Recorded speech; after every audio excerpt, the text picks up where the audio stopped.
તો પ્રધાનમંત્રીના દરેક વિસ્તાર અને દરેક કાર્યક્રમને અનુલક્ષીને કપડાં જોઈ સમગ્ર વિશ્વમાં ચર્ચા થતી હોય છે। જે કપડાની સ્ટાઇલિશનો દાહોદ સાથે જૂનો નાતો છે। દાહોદના સંગમ ટેલર દુકાનમાંથી પીએમ મોદી માટે કપડાં જતા હતા। સંગમ ટેલરે સૌ પ્રથમ પીએમ મોદી માટે હાફ બાય કુર્તાનું સીવણ કર્યું હતું। મહત્વનું છે કે નરેન્દ્ર મોદી દ્વારા પણ ફેબ્રુઆરી 2012માં જ્યારે તેઓ મુખ્યમંત્રી બન્યા હતા અને એપ્રિલ 2022માં પણ દાહોદ ખાતે સભા દરમિયાન પોતાની સ્પીચમાં સંગમ ટેલર અને અમૃતભાઈ ચૌહાણનો ખાસ ઉલ્લેખ કરવામાં આવ્યો હતો। પ્રધાનમંત્રી નરેન્દ્ર મોદી ગુજરાતની મુલાકાતે આવી રહ્યા છે અને ગુજરાતની મુલાકાત હોય કે દેશ વિદેશના પ્રવાસ હોય, આપણે પ્રધાનમંત્રી નરેન્દ્ર મોદીને હર હંમેશ કોટીમાં જોતા હોઈએ છીએ।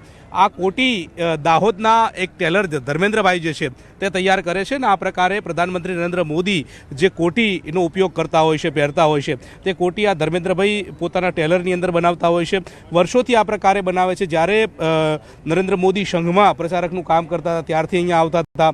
ધર્મેન્દ્રભાઈ પાસેથી તેઓ કોટી જે છે તે બનાવડાવતા હતા। ધર્મેન્દ્રભાઈ, કેવા પ્રકારની કોટી જે છે આમ જરા બતાવશો?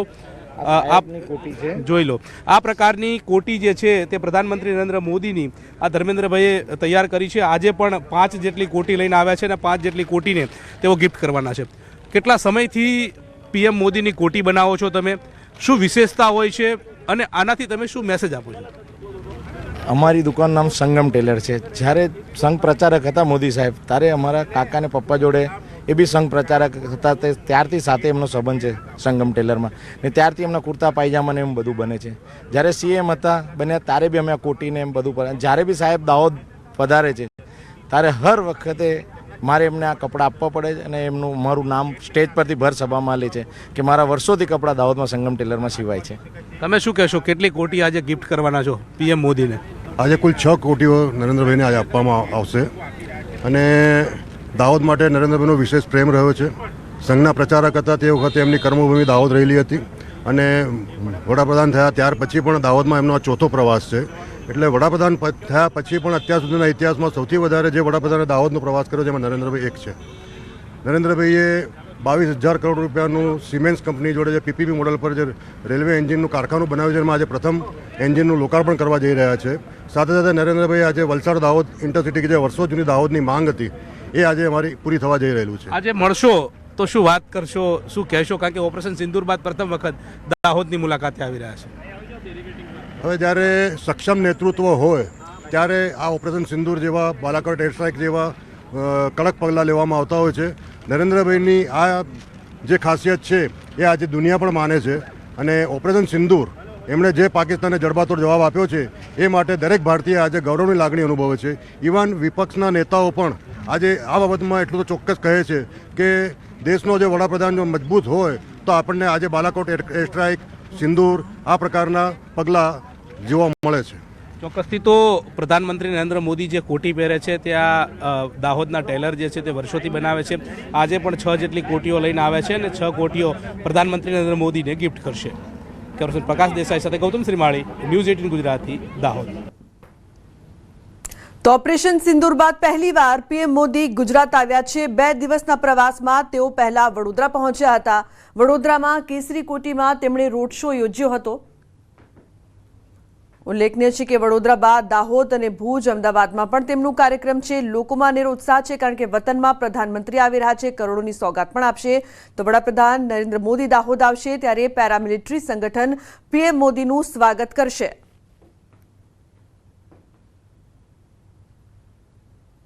ઉલ્લેખનીય છે કે તમામ તૈયારીઓ કરવામાં આવી છે। જે પ્રકારથી પીએમ મોદીના કાર્યક્રમમાં અનેક વિકાસ કાર્યોની તેઓ ભેટ તો આપવાના છે, સાથે ઓપરેશન સિંદૂર બાદ લોકોમાં ઉત્સાહ। પ્રધાનમંત્રી નરેન્દ્ર મોદી આજે દાહોદની મુલાકાતે છે। દાહોદની મુલાકાત દરમિયાન અનેરો ઉત્સાહ દાહોદવાસીઓમાં પણ જોવા મળી રહ્યો છે। આપ દ્રશ્ય જોઈ રહ્યા છો કે ગુજરાતનું આ પેરા મેડિકલ મિલિટરી સંગઠન જે છે તે જોવા મળી રહ્યું છે અને તેઓ અત્યારે હાલ પ્રધાનમંત્રી નરેન્દ્ર મોદીને આવકારવા સજ્જ થયેલા જોવા મળી રહ્યા છે। તમામ મિલિટરી સાથે સંકળાયેલા લોકો જે છે કે તેઓ ઓપરેશન સિંદૂર બાદ પ્રધાનમંત્રી નરેન્દ્ર મોદી અહીંયા આવી રહ્યા છે, તેમનું અભિવાદન કરવા માટે આવી રહ્યા છે। શું કહેશો, ઓપરેશન સિંદૂરની ભવ્ય સફળતા પ્રાપ્ત થઈ છે, પાકિસ્તાનને જડબાતોડ જવાબ આપ્યો છે અને પ્રધાનમંત્રી નરેન્દ્ર મોદી આજે ગુજરાતમાં છે? આજે અમે જે પ્રધાનમંત્રી સાહેબે જે અમારી પેરામિલિટરી માટે જે અમને માન સન્માન આપ્યું છે એના માટે અમે બહુ ખુશ છીએ અને અમને આ વસ્તુનું ખૂબ ગર્વ થાય છે કે અમારી પેરામિલિટરીને આ સ્થાન આપ્યું અને આગળ પણ અમને આવી રીતે સેનામાં માન સન્માન મળતું રહે તો અમે ખુશ છીએ અને આગળ બી કેટલી ખુશી છે. ખુશી અમારા માટે અનહદ છે, કારણ કે આજે ઇતિહાસના સુવર્ણ અક્ષરમાં સાહેબે BSF border security force paramilitary, જે આમ જનતાને ખબર જ નહીં કે દેશની સરહદની સુરક્ષા પેરામિલિટરીના જવાનો આંતરિક સુરક્ષા હોય કે સરહદની કરતા હોય છે, પણ લોકો માત્ર સેનાને જ મહત્વ આપતા હોય છે. જે પેરામિલિટરીના માટે જે ઉજાગર કર્યું છે કે આ ઓપરેશન સિંદૂરમાં જે સફળતા મળી એ બધાને દિલથી મોદી સાહેબે જે જડબાતોડ જવાબ આપ્યો, સેલ્યુટ છે કે આવા આપણને પ્રધાનમંત્રી મળેલા છે અને એ પણ વિશેષ કે ગુજરાતના છે, એ સૌથી મોટું ગૌરવની વાત છે. આપ તો ફોર્સમાં હતા, ત્યાં સુરક્ષા ઉપર કામગીરી કરતા હતા, ત્યારે પાકિસ્તાનની કેવી અવરચંડાઈ હતી ને આપણે જડબાતોડ જવાબ આપ્યો છે વારંવાર. પાકિસ્તાનને કેવી રીતે જડબાતોડ જવાબ આપ્યો? પાકિસ્તાનમાં તો અમે 2001માં જ્યારે ભરતી થયા ત્યાંની પરિસ્થિતિને આજની પરિસ્થિતિમાં જે જોઈએ છે એ તો આસમાન જમીનનો ફરક છે. આ જ્યારથી મોદી સાહેબનું નેતૃત્વ આપણા દેશે સંભાળ્યું છે મોદી સાહેબે, ત્યારથી આપણા ફૌજીઓને અને આપણા BSF, લેકિન અત્યારે એક જ કહેવત છે કે ફૌજી કહેવત છે, એમાં પેરામિલિટરીને અલગ કરવામાં આવે છે અને મિલિટરીને અલગ કરવામાં આવે છે. એટલા માટે અમારું આંદોલન છે કે પેરામિલિટરીને જે આર્મીના જે સ્કેલ પ્રમાણે જોવો છે એ પ્રમાણે પણ BSF પેરામિલિટરીને પણ જોવી જોઈએ. તમે શું માનો છો, શું કહો છો? અમે તો લડાઈમાં સારામાં એવો સાથ હતો અમારો અને અમે ભારત માતાની જય થાય એવો જે નારો રાખીને આગળ વધી રહ્યા છીએ અને અમારે સરહદ ઉપર આપ રક્ષા કરતા ત્યારે કેવા કેવા નાપાક ઈરાદા પાકિસ્તાન નાતાને જડબાતોડ જવાબ આપ્યો? પાકિસ્તાન ઘૂસપેઠ તો પહેલેથી જ કરે છે અને એનું નાપાક BSF, અમારી CRPF, પેરામિલિટરી ફોર્સ હંમેશા આંતરિક સુરક્ષામાં એમને જડબાતોડ જવાબ આપે જ છે અને આપતી રહેશે જ. તમે શું માનો છો કાકા?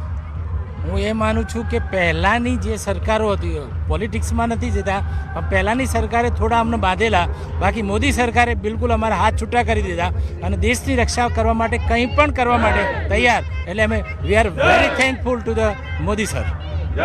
તો અત્યારે હાલ તમે જોઈ રહ્યા છો કે તમામ જે પૂર્વ સૈનિકો જે છે તેમનામાં અનેરો ઉત્સાહ જોવા મળી રહ્યો છે અને સન્માન મળ્યું છે તે પ્રકારની વાત આ તમામ મિલિટરી સ્ટાફના જવાન